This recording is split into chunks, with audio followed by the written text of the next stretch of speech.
Guys good morning কি খবৰ আপোনালোকৰ আশা কৰোঁ আপোনালোক সকলে ভালে আছে welcome back to my YouTube channel আজি এটা ঠাইলৈ যাব ওলাইছোঁ আমি ধুনীয়া ঠাইলৈ সেইটো হৈছে শ্ৰী শ্ৰী সূৰ্য পাহাৰ যিটো গোৱালপাৰা জিলাত আছে এতিয়া আমি ওলাইছোঁ মোৰ লগত যাব মোৰ দাদা বন্ধুসকল চাই থাকিব তেনেহ'লে এইটো হৈছে সূৰ্য পাহাৰৰ দ্বিতীয়টো পাহাৰ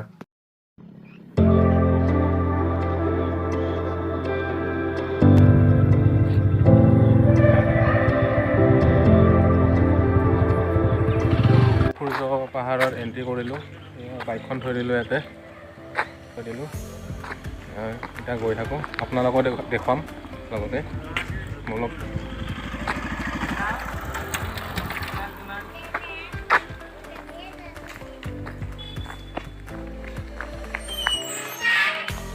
এইফালে যাব নহয়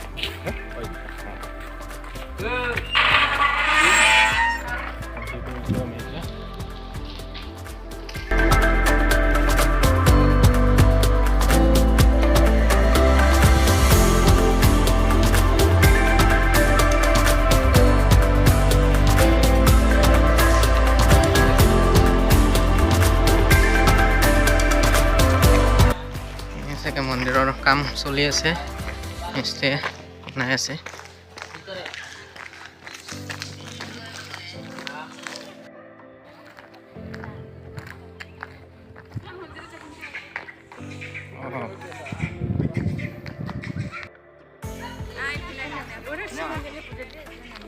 কি মন্দিৰ ঘূৰি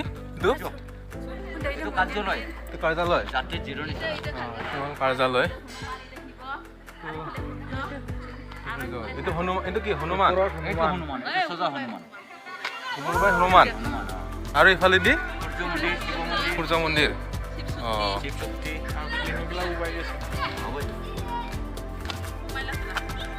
গুৱাহাটীলা হাজং মা হাজং বাবা বড়ো হিন্দু কি লৈ লওঁ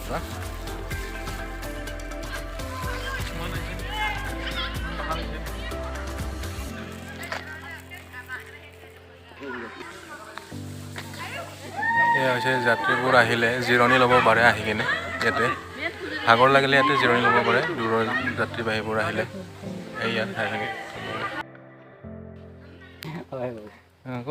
ইয়াৰে নে ওচৰত মই এই শক্তি শিৱ শক্তি এনে ঘৰটো আপোনাৰ এতিয়া ওচৰতে মোৰ ঘৰ ৰেল কৃষ্ণা ষ্টেচন জানা কৃষ্ণা ষ্টেচন এই কৃষ্ণা ষ্টেচন তাৰে পৰা কিয় নাহে আপুনি স্কুটি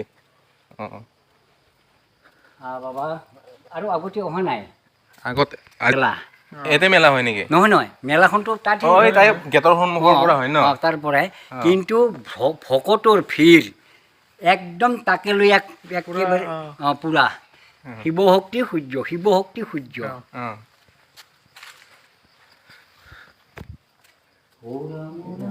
শক্তি ত্ৰিশূল মন্দিৰ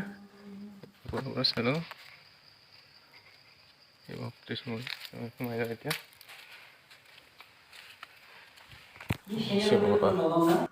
দেওজনে শিৱ শক্তি মন্দিৰৰ বিষয়ে কৈ দিব বন্ধুসকল শুনক দেওৰ মুখেৰে এতিয়া চাওক মোৰ বয়স 63 আমি যেতিয়া মোৰ 17 বছৰ বয়স তেতিয়া ইয়াক প্ৰভুক আমি ইয়াতে পাইছিলোঁ এই প্ৰভুক পাইছিলোঁ আৰু হনুমান প্ৰভুক পাইছিলোঁ সেই সময় আমি 11-12 বছৰ বয়স তাৰপিছত আমি 16 বছৰ বয়সত মই প্ৰভু সূৰ্য প্ৰভুক পালোঁ সূৰ্য প্ৰভু এইটো বনোৱা নহয় নিজে আবিৰ্ভাৱ হোৱা আমি যেতিয়া সেই আগতে আমি সেই নামত গছ এজোপা আছে সেই তাত আছিলে আমাৰ প্ৰভু তাৰ পৰা গৰ্ভপাতি হোৱা তাৰপিছত সমূহ ৰাজ্যে জনাজাত কৰি সেই প্ৰভুক নাম কীৰ্তন প্ৰসংগৰে সেই আমাৰ প্ৰভুক তাতে স্থাপন কৰিলে আৰু এই প্ৰভুকটো আমি মোৰ বয়স তেতিয়া পুৰণা 11-13 বছৰ বয়স সেই সময় আমি এই প্ৰভুবিলাকক পাইছোঁ সৰু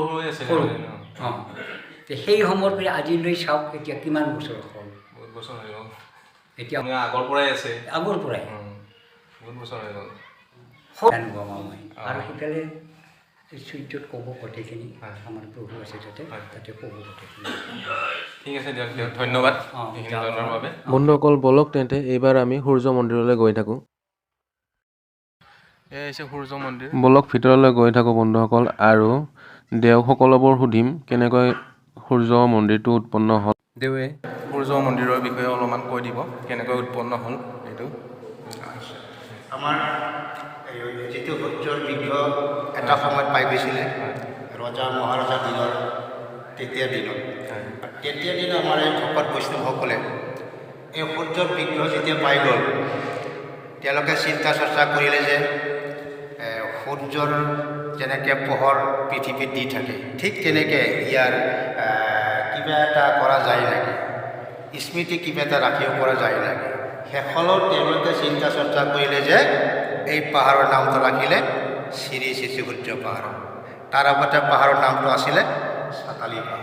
চাতালী পাহাৰ আগতে মন্দিৰটো নোহোৱাকৈ হয় তেতিয়া আছিল চাতালী পাহাৰ। এইটো আপোনাৰ এইটো একদম ৰজা মহাৰাজাৰ দিনৰ কথাই এইটো। কিমান বছৰ হ'ব এতিয়া? এইটো মানে আপোনাৰ এই ৰজা মহাৰাজৰ কেইবা লাখ বছৰ তেতিয়া তেনেকৈ তাতে পূজা পাতল কৰিছিলে। শেষলৈ বৰ্তমান এই কমিটিহে তাৰে পৰা উঠাই কিনে ইয়াতে আনি আৰু তেতিয়াৰ পৰাই ইয়াৰ জাতীয় গৌৰৱ এটা অসমত থাকি গ'ল, এই গোৱালপাৰাত থাকি গ'ল। আৰু তেতিয়াৰ পৰাই পূজা পাতল এতিয়া চলি আছে, এতিয়াও চলিব, আগলৈ চলি থাকিব। এই ইয়াৰ ইতিহাস সৰু এটা ইতিহাস এইয়া। কিন্তু এতিয়া আমাৰ কমিটি এইবিলাক চিন্তা চৰ্চা কৰি আছে কিতাপ এখন লিখাৰ কাৰণে। যদি কিতাপ যদি এই বিষয়ে যদি তেনেকৈ কিতাপ যদি উলিওৱা হয় হয়তো আপোনালোকে 2-3 পিছত পাই যাব। ইয়াৰ ইতিহাস এনেকৈ আৰু আচ্ছা ঠিক আছে হ'ব ঠিক আছে ওম শান্তি ওম শান্তি ঠিক আছে।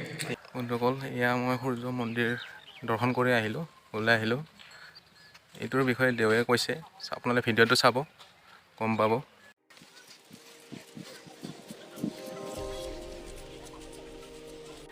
হৈছে হনুমান মন্দিৰ। ওপৰলৈ গৈ থাকিলে হনুমান মন্দিৰ পাই যাব। এই পাৰ্টনাৰ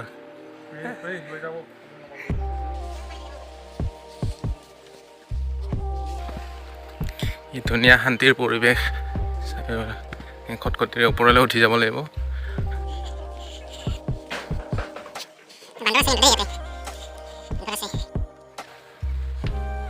বান্দৰ এয়া হনুমান মন্দিৰ যিহেতু সেইবাবে হনুমানৰ ভক্তসকল আছে ইয়াতে। এয়া হৈছে হনুমান মন্দিৰ।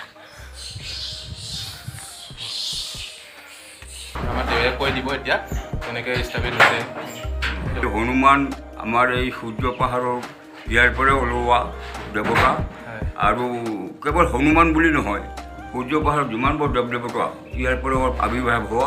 গতিকে আপোনালোকে জানে সূৰ্য আমাৰ ইয়াৰ পৰা ওলাইছে, তাৰপাছত মা কামাখ্যা ওলাইছে, এনেকৈ বহুত ধৰণৰ দেৱ দেৱতা ইয়াতে আহি আছে। যোৱাকালি এটা কথা শুনিছোঁ যে আৰু এটা আমাৰ সূৰ্য দেৱতা আমাৰ আহি আছে, বেছি দিন নাই, ওলাব আৰু ওলাব।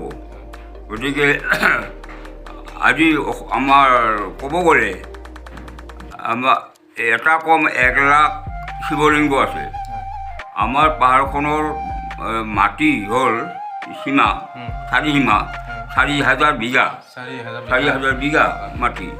এই 4,000 বিঘাৰ ভিতৰতেই আমাৰ মানে গোটেই দেৱ দেৱতাৰ এটা কম 1 লাখ শিৱলিংগ আছে, গোটেই পাহাৰখনতে বিয়পি আছে। আপোনালোকে গ'লে দেখিবলৈ পাব। আগত কেইটামান মুকলি পথাৰ আছে অলপমান, তাতে 15-16টামান আছে দেখিবলৈ পাব বুজিছে। আৰু এনেকৈ আমাৰ দশভূজা বুলি এখন থান আছে, সেই নামনিত গৈছিল নেকি, যোৱা নাই, এতিয়া যাব। তাতে পাথৰৰ বহুত বস্তু আছে, তাতে দেখিবলৈ পাব। ব্ৰহ্মা বিষ্ণু মহেশ্বৰ তেওঁৰ শিষ্যবিলাক আছে, মা দুৰ্গা আছে, গুহাবিলাক আছে। তাৰ ওপৰত আছে এটা বস্তু আৰু আকাশী গংগা বুলি এটা বস্তু আছে, তাত আমাৰ পূজাৰী আছে বুজিছে। গংগা ইমানমান পানী আপুনি যিমানেই নিয়ক শেষ নহয়। পানী ক'ৰ পৰা আহে কোনেও ক'ব নোৱাৰে, ক'ৰ পৰা আহে। ইমানমান পানী আমি মোবাইলৰ পোহৰত চাব বা বাৰো দেখা পাব বুজিছে। আৰু সেই পানী আমাৰ যাত্ৰীসকলে ভকতসকলে বটল খালী বটল আনিব লাগে, সেই পানী লৈ যাব লাগে। প্ৰত্যেক পৰিয়ালে লৈ গৈ আছে, সেই হোৱা নাই। আৰু সেই পানীটো কিয় লাগে যে কিছুমান শুভ কামত ভাল এটা উপকাৰ আছে তাতে। আৰু বেমাৰ আজাৰ হ'লেও তাতে 1 চামুচ পানী খুৱাই যায়। শ্ৰাদ্ধ শান্তিত তাতে সেই পানীটো দৰকাৰ কৰিব পাৰি। গংগাৰ পানী হয়, গংগাৰ পানী। আপোনালোকে আৰু সেই দূৰত যাব নালাগে, ইয়াতে গংগাৰ পানী। আপোনাৰ অসমৰ যিকোনো মানুহে আপোনাৰ গংগাৰ পানী ইয়াৰ পানী লৈ আছে। এইখিনিয়ে। ঠিক আছে দিয়ক, বহুত ভাল লাগিল। ধন্যবাদ দিয়ক, ধন্যবাদ। হয়, বাবা হনুমানৰ দৰ্শন লৈ ওলাই আহিলোঁ। এতিয়া মানে আকৌ শিৱ মন্দিৰ আছে, সেইটো পিনে শিৱ মন্দিৰ আছে, সেইটোত যাওঁ। সেইটোত গৈ চবৰে দৰ্শন লওঁ। এনে বলক ভিডিঅ'টো চাই থাকক। এয়া হৈছে সূৰ্য পাহাৰৰ পিছফাল, সূৰ্য মন্দিৰৰ পিছফালটো এয়া চাই লওক বন্ধু।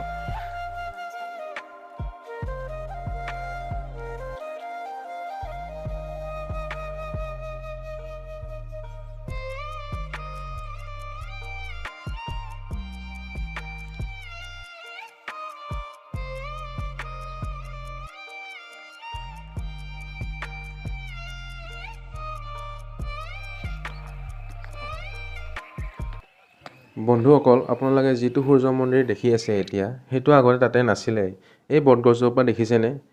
তাৰে তলতে সূৰ্য মন্দিৰটো বনাবলৈ মাটি খান্দোতে তাৰে তলৰ পৰা এটা পুৰণা মন্দিৰৰ বাউণ্ডাৰী ৱালৰ ভগ্নাৱশেষ দেখা গৈছিল।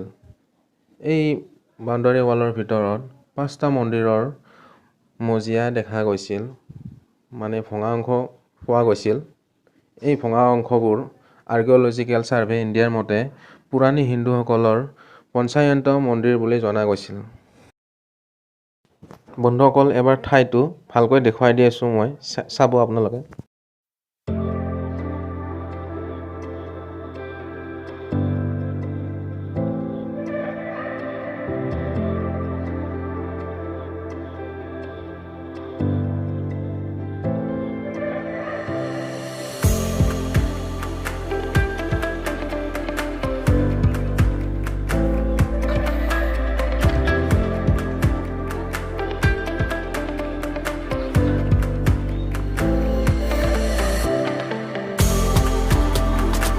এই ৱালৰ ইটাবোৰ দেখিছেনে বন্ধুসকল? কিমান দীঘল দীঘল, বহল বহল। এতিয়া ইটাবোৰ দেখিলে ইমান সৰু।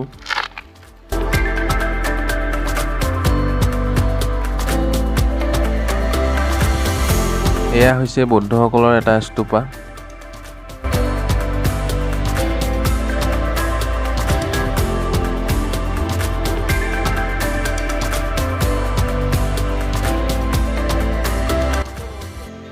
ইফালে আছে বন্ধুসকল জৈন গুফা। ইফালেদি ওপৰৰ ইফালেদি যে উঠি যোৱা এই চিৰি দেখিছেনে? একদম এনেকৈ নাযাওঁ আৰু এতিয়া ইমান। সিফালে চাবলৈ আছে। ইফালে দেৰি হৈ যায়, টাইমটো নিমিলিব যাওঁতে। সেইকাৰণে আৰু এইখিনি বেলেগ এদিন দেখুৱাম আৰু।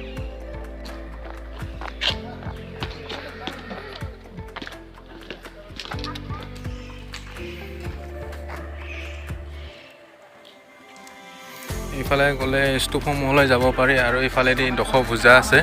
ইফালে আহক দেখুৱাই আছোঁ।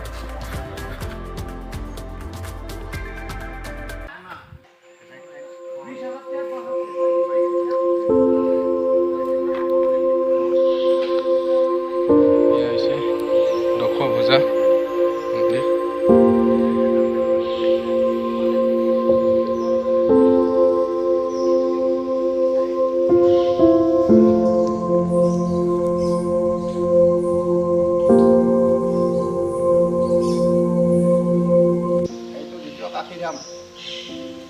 এইটোৱে মূল মন্দিৰ সূৰ্য পাহাৰত। এই মন্দিৰটো য'ত তোমালোকে নামিছা, এইটো ভাৰতবৰ্ষৰ ভিতৰত দ্বিতীয় কাশীধামটো হৈছে। কাশী দ্বিতীয় কাশীধাম প্ৰথমখন উৰিষ্যাত। ধামত নামিছে এতিয়া। হয়, এই হৈছে বন্ধুসকল ভাৰতৰ ভিতৰত দ্বিতীয় কাশীধাম। ইয়াতে আছে 99,999টা শিৱলিংগ, সেইবাবে দ্বিতীয় বুলি কোৱা হয়। আৰু এটা আছে প্ৰথমটো ক'ত আছে উৰিষ্যাৰ আৰু এটা উৰিষ্যাত আছে য'ত 1 লাখটা আছে শিৱলিংগ সেইবাবে প্ৰথমত আছে আমাৰ ইয়াতে এইটো অসমতে গোৱালপাৰা জিলাৰ সূৰ্য পাহাৰত আছে এইটো 999,999টা আছে সেইবাবে দ্বিতীয়ত আছে এইটো বিষ্ণুৰ বিশ্বৰূপ তেওঁ 12খন বাহুৰ এটা বিশ্বৰূপটো লৈছিলে আৰু তেওঁ পদুমৰ ওপৰত থিয় হৈ আছে এওঁলোক একেলগে তিনিজন আছে ব্ৰহ্মা বিষ্ণু মহেশ্বৰ সেইফালে তুলি কয় ব্ৰহ্মা বিষ্ণু মহেশ্বৰ মাজত গণেশ এওঁলোক 5জন এটা শাৰীকি আছে এওঁলোক হৈছে হৰ আৰু হৰি এইটো আপোনাৰ অৰ্ধনাৰীশ্বৰ আৰু এজন লগত আছে ৰাম সীতা লক্ষ্মণ 14 বছৰ বনবাস ইয়াতে হৈছে আৰু এওঁলোক হৈছে দুজন জয় আৰু বিজয় ঈশ্বৰৰ দুৱাৰপাল এইফালে চোৱা এইটো নৱগ্ৰহ 9টা গ্ৰহ ইয়াতে আছে লগত বিষ্ণু পদকমল আছে তাত দেখিছা এইটো শিৱগৃহ শিৱৰ প্ৰথম শিৱগৃহ ভগৱানৰ গণেশক ৰাখিছে তাত পাৰ্বতী গা হৈছিলে তেতিয়া গণেশে ইয়াতে দুৱাৰপাল হৈছিলে পৰশুৰাম আৰু শিৱ আহিব বুলি এইটো তুলসী মাৰ খৰচ ভৰাত উঠি আহিছিলে যে তুলসী মাৰ বস্ত্ৰ যিটো আৰু তুলসী বিষ্ণু পূজাটো সমাপ্ত নহয় সেই তুলসী ইয়াতে আছে এইটো খৰচ দেখিছেনে বন্ধু ভিতৰত শিৱ গুহাৰ নিচিনা শিৱলিংগ আছে যুদ্ধটো ইয়াতে হৈছিলে ঋষি মুনিবিলাকে তাত বহিছিলে এইটো নাৰায়ণৰ হাতৰ শংখ এইটো চক্ৰটো চাইডে ৰাম সীতা লক্ষ্মণ আৰু গণেশ আছে সেইটো গদা সেইটো ওপৰত পদুমৰ পাহি ইয়াতে 99,999 শিৱলিংগ আছে সেইকাৰণে ভাৰতবৰ্ষৰ ভিতৰত শ্ৰী শ্ৰী সূৰ্য মহাপীষ্ঠানখন তোমালোকে য'ত আহি থিয় দিছা এইখিনি দ্বিতীয় কাশীধাম বুলি কোৱা হয় ইয়াৰ পৰাই মই সদৌ অসম ভক্তবান ৰাইজক ইয়াৰ পৰাই মই সেৱা জনাইছোঁ তেওঁলোকে এবাৰ এই সূৰ্য পাহাৰ গোৱালপাৰা জিলাৰ সূৰ্য পাহাৰত আহি তেওঁলোকে সেই পুৰণা ঐতিহ্যময় শিলা মূৰ্তিবিলাক চাই যাওক আৰু তেওঁলোকে আহি ইয়াতে দৰ্শন কৰক ইয়াতে আহি নম কৰক আৰু তেওঁলোকৰ মনৰ কামনাবিলাক পূৰ্ণ হ'ব বুলি আমাৰ বিশ্বাস এটা আছে আৰু আপোনালোকে আহি ইয়াতে নম কৰি আপোনাৰ কৰ্মস্থান যিবিলাক আছে মনৰ আশা সেইবিলাক পূৰ্ণময় হয় সেইটো আমি এটা সদায় আশীৰ্বাদ কৰি ইয়াতে থাকোঁ আৰু আপোনালোকে আহি ইয়াতে এবাৰ দৰ্শন কৰি যাওক বুলি মই এইখিনি কৈ নমস্কাৰ জনালোঁ ধন্যবাদ দিয়ক বহুত ভাল লাগিল এইখিনি কথাখিনি মোক জনোৱাৰ বাবে বহুত ভাল লাগিলে গোটেইখিনি ঠিক আছে দিয়ক নমস্কাৰ আকৌ আহিম নিশ্চয় ওপৰত কি আছে ওপৰত আকাশী গংগা আছে বন্ধুসকল ইয়াৰে ওপৰতে আছে আকাশী গংগা তেওঁ এজনে কৈছিলে পাথৰৰ পৰা পানী ওলাই থাকে যিটো কেতিয়াও শেষ হৈ নাহে যিমান ওলালেও শেষ হৈ নাযায়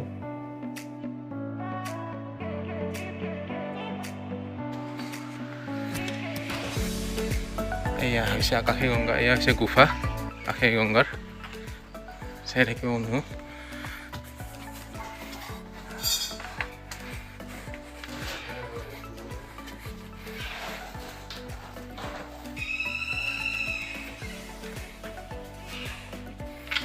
গংগা মা বাবা হয় দিয়ক আকাশী গংগা এইটো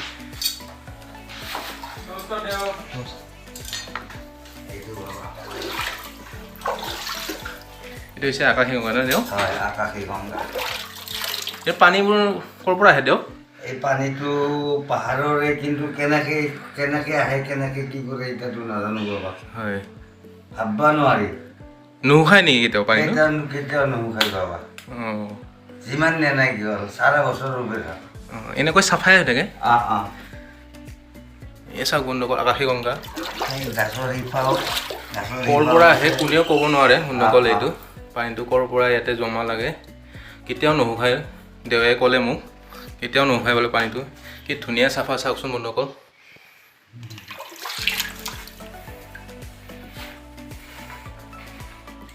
অলপ খাই চাওক বাবা ক'ৰ পৰা আহিছে এইটো কোনেও ক'ব পৰা নাই ন আজিলৈ আমাৰ ঘৰ ওচৰতে অঁ মানে হেৰি বস্তু মানে ভাববাই নোৱাৰি হয় ইয়াৰ তলত আৰু গাঁতা আছে নেকি ইয়াৰ তলত জাগাটো নাই ইয়াতে সেইখিনিয়ে শিল আছে তলে অঁ শিলৰ ফাকেৰে আহে কিন্তু আহাতেও গম নাপায় আমি চাফা কৰোঁতো অঁ একদম বেজিৰ সূতাৰ বেজিৰ পানী আপোনালোকে মানে পুৰা একদম খালী কৰি দিয়ে মানে খালী কৰাৰ পিছত আৰু নিজে নিজে আহি থাকে নিগৰি আহি থাকে এইটো আহি মানে সময় লৈ অঁ সময়ত আহে মানে চব ফেলে দিলি 1.5 ঘণ্টামান 2 ঘণ্টামান লাগব অঁ আহিলোঁ আকাশী গংগাৰ পৰা আশীৰ্বাদ লৈ গংগা মাৰ।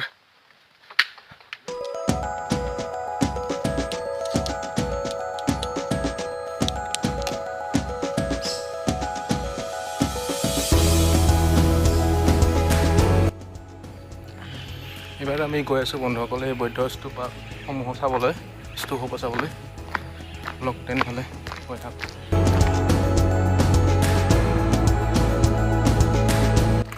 পুখুৰী আছে ইয়াতে, ব'টিং কৰিব পাৰোঁ। এয়া ব'টিং কৰি আছে।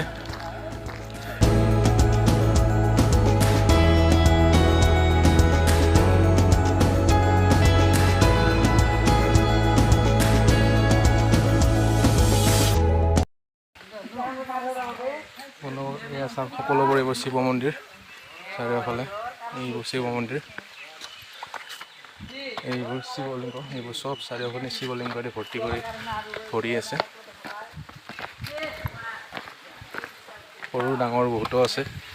এতিয়া টোটেল পাহাৰখনত 99,999টা শিৱলিংগ আছে। মানে গোটেই চব ঠাইতে আছে শিৱলিংগ চাৰিওফালে। এটা শিৱলিংগ, এইটো এটা শিৱলিংগ।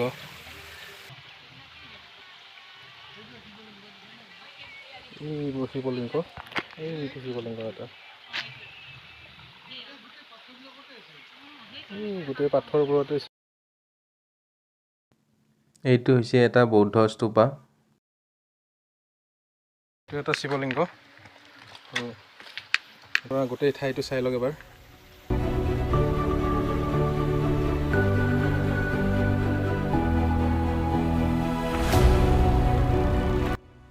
এয়া হৈছে মোৰ পিছপিনে একদম ডাঙৰ বৌদ্ধ স্তূপা চাওক বন্ধুসকল। আৰু গোটেই পাহাৰবোৰ এইফালে চাৰিওফালে একদম শিৱলিংগ, পাথৰবোৰত সৰু ডাঙৰ চবতে শিৱলিংগ বনোৱা আছে। আহিব, ভাল লাগিব ঠাইটো। এইফালে হৈছে বৌদ্ধ স্তূপ, এইফালে যাব পাৰে।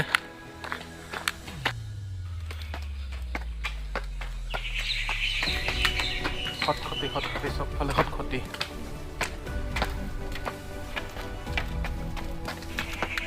এয়া হৈছে 3টা ডাঙৰ ডাঙৰ বৌদ্ধ স্তূপা, দেখুৱাই দি আছোঁ। এই পাহাৰখন আজিলৈকে মুঠ 25টা বৌদ্ধ স্তূপা আৱিষ্কৃত কৰা হৈছে। চেনৰ নিচিনাকৈ আছে ইয়াতে।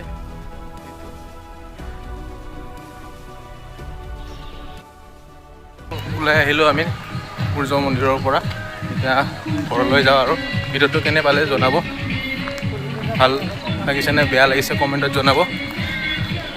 আৰু ছাপোৰ্ট কৰি থাকিব, লাইক শ্বেয়াৰ এণ্ড ছাবস্ক্ৰাইব কৰি দিব তেনেহ'লে, তেতিয়াহে নতুন এটা ভিডিঅ' বনাবলৈ আৰু উৎসাহ পাম। এনেধৰণে অন্য এটা ভিডিঅ'লৈ লগ পাই আছোঁ। Bye bye.